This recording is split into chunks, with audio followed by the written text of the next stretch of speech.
Nous allons maintenant au chapitre 9. Alors, le chapitre 9, j'ai simplement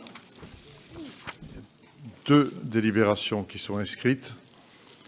Est-ce qu'il y a des souhaits d'expression? Monsieur Lacaze, Monsieur Deherle, peut-être sur la première, hein? Je vais peut-être demander alors à Vincent Terranoves de présenter la première délibération.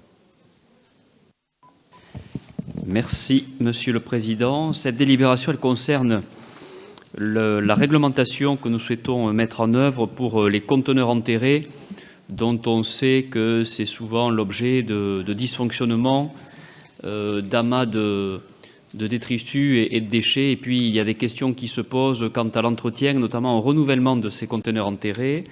Et donc, nous vous proposons une délibération qui fixe de nouvelles règles, qui consiste donc à réglementer les conditions de déploiement de ces conteneurs enterrés, c'est-à-dire un nombre minimum de logements avec certains critères qui sont définis. Également, donc la charge de l'investissement qui sera à la charge des opérateurs, sauf lorsqu'il s'agit des quartiers prioritaires de la ville, pour ne pas gréver le loyer de frais supplémentaires sur justement des foyers pour lesquels les niveaux de revenus sont les plus faibles. Il y a également donc l'entretien de ces aires qui va revenir aux gestionnaires, c'est-à-dire aux syndics de copropriété, que ce soit pour le remplacement ou que ce soit pour l'entretien courant, c'est-à-dire le nettoyage à la fois du pied des bornes, mais aussi de toute l'aire qui concerne justement ces cuves qui sont enterrées. Voilà donc quel est l'objet de la délibération qui vous est présentée. C'est donc de fixer ces nouvelles règles, puisque jusqu'à présent, je rappelle que l'entretien et le renouvellement de ces cuves incombait à Toulouse Métropole, donc la charge de cet entretien et de ce renouvellement incombait totalement à Toulouse Métropole, alors que les opérateurs faisaient des économies puisqu'ils n'avaient plus de local de stockage des ordures ménagères à prévoir sur leur projet, et d'autre part, ils n'avaient plus les charges de personnel inhérentes à la sortie et à l'entrée des bacs sur les aires de présentation. Donc c'est un projet qui a été présenté à l'ensemble des professionnels, y compris des bailleurs sociaux, et qui a été accueilli favorablement aussi par les bailleurs sociaux, parce que, y compris lorsqu'il s'agit du logement social, il y a des difficultés de gestion, de propreté de ces aires de présentation et de ces cuves enterrées. Merci. Aymeric Deherle.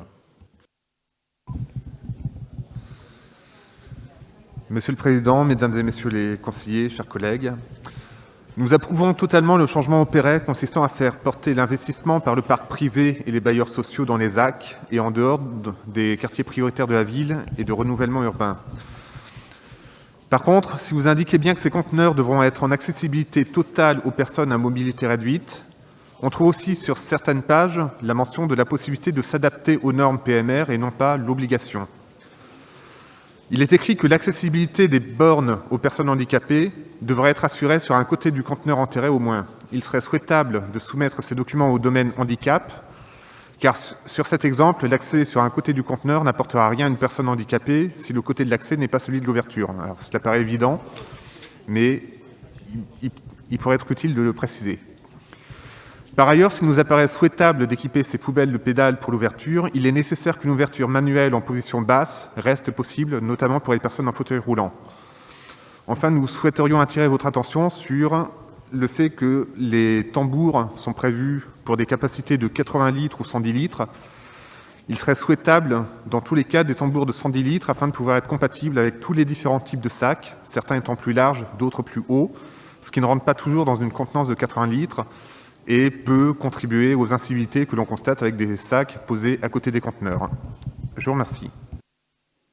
En ce qui concerne l'intervention de M. Deherle, bien entendu, vous avez pu le constater dans la convention qui est jointe, le service DMT donc, est consulté systématiquement pour le positionnement de ces bacs enterrés, et bien sûr il y a une vigilance sur l'accessibilité.